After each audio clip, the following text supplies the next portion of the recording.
Hey everybody, good to see you here. Joyful January, day 25.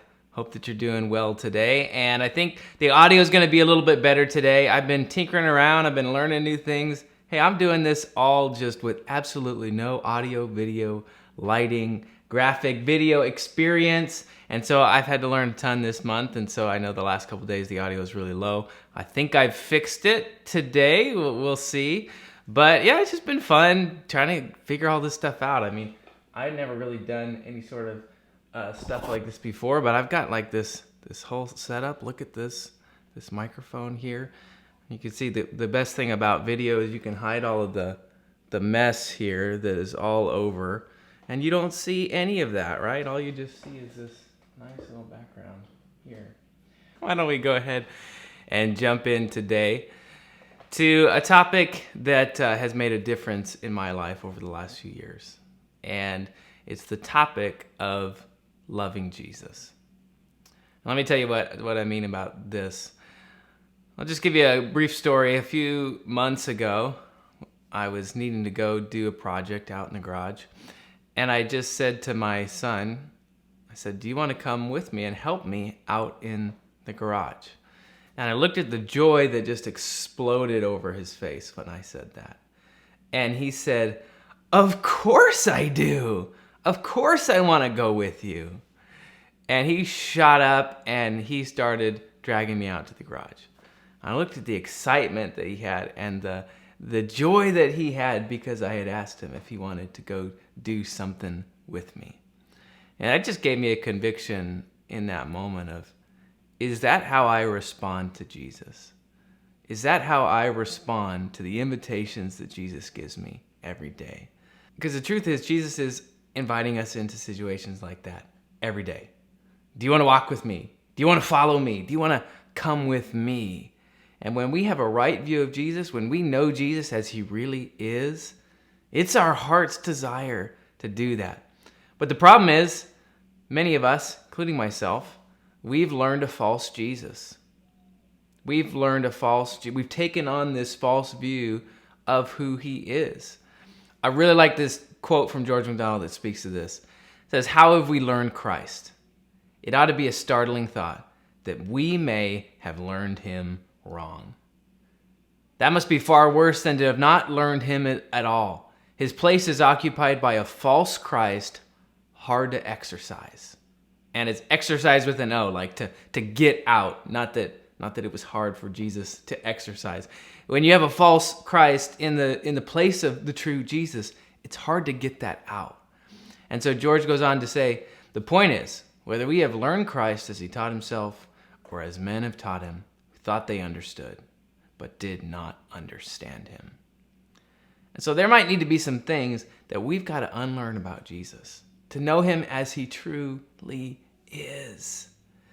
There was a quote that was really popular years ago. It may still be really popular now. People wore it on their bracelets and had stickers. And the quote was, what would Jesus do? Have you seen these? And it was kind of used as a way to keep people in line. I don't know. And what would Jesus do? You know, like, are you really going to step on that spider? Is that what Jesus would do? You know, are you going to listen to your parents? Is that what Jesus would do? But we look at that question of what would Jesus do, and you look at the Gospels, and you look at the accounts of his life, and it's very hard to understand what Jesus would do. Does he follow the rules? Well, sometimes, but sometimes he broke a lot of rules, and a lot of those unspoken rules that he broke. Does Jesus always do the nice thing, the courteous thing? Well, he called Peter, one of his closest friends, Satan. And he really does. I mean, you look back at the text and he doesn't say, well, just kidding, Peter. He calls him Satan. Jesus made a whip in a temple and he turned over tables. Okay, that's not very polite. Jesus was disruptive, and he was loving and loyal and spoke the truth when it needed to be spoke. He was funny and playful. And you look at the generosity of his life. There's a lot of things that we need to reconsider when we look at Jesus. I love the fierceness in his life. The Jesus who was so strong and commanding. In fact, I love John 11:43. Tells us that Jesus' friend Lazarus had died. His family had put him in a tomb, and Jesus had come to raise him from the dead. Jesus was heartbroken about this. You see the emotion of Jesus in this story. And as he was troubled by this, and as Lazarus' family was heartbroken, Jesus had them roll away the stone for the tomb. And it says in the text that Jesus called out in a loud voice. Wouldn't you have loved to hear this? Jesus called out in a loud voice. I would have loved to hear the commanding, loving, loud voice of Jesus as Jesus said this, "Lazarus, come out." And then to watch Lazarus come out of that tomb. Wouldn't you love to see that and hear that? That word loud is used in the same word to describe a fierce storm. And so you see the fierce intentionality behind the way that Jesus lived and loved. Jesus was also playful and funny, and he liked to play around with the disciples. He came along the disciples. They had been fishing all night, and they caught nothing, right? They were so bummed. They didn't catch a single fish. And so he just calls to them from the shore, and he just says, "Hey, try the other side." And of course, they'd been fishing all night. They tried every side, every spot, up and down, multiple times, and nothing. And Jesus says, "Hey, try the other side." And what happens? They reel in this huge catch of fish. I'm sure Jesus just laughing.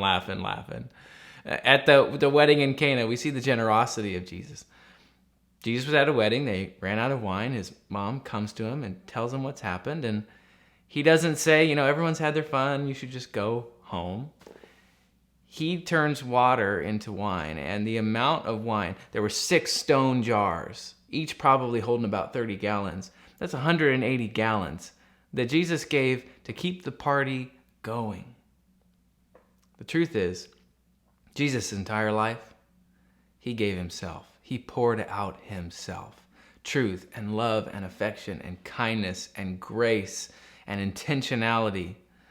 And he continues to do that with us today.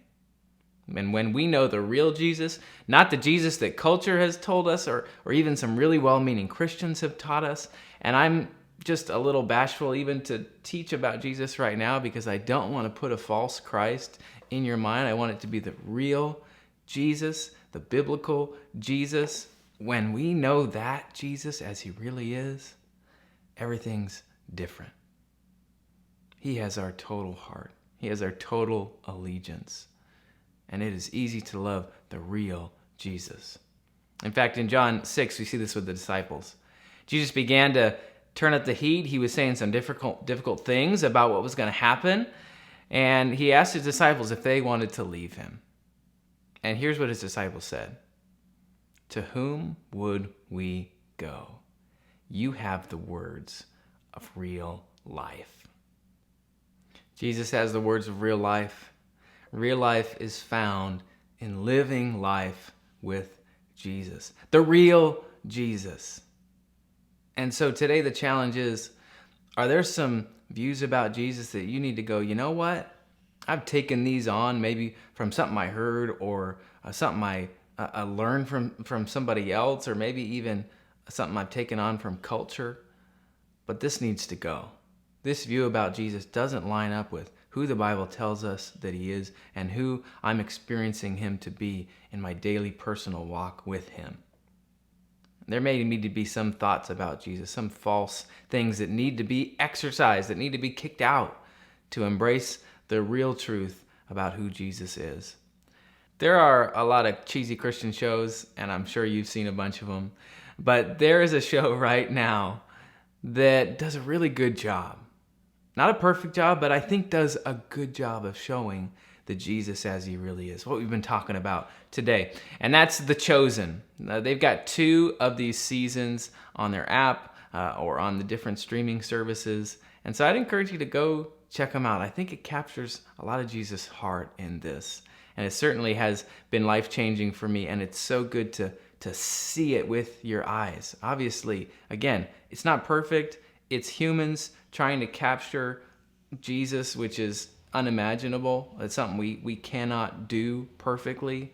But I think they're doing a good job, and I think it can help shed some of these false images of who Jesus is in our mind. So I'll put the links to the app in the description so you can go download it for your device. And I hope that you enjoy just watching it and diving into the story of Jesus. All right, everybody, have a great day. We'll see you tomorrow.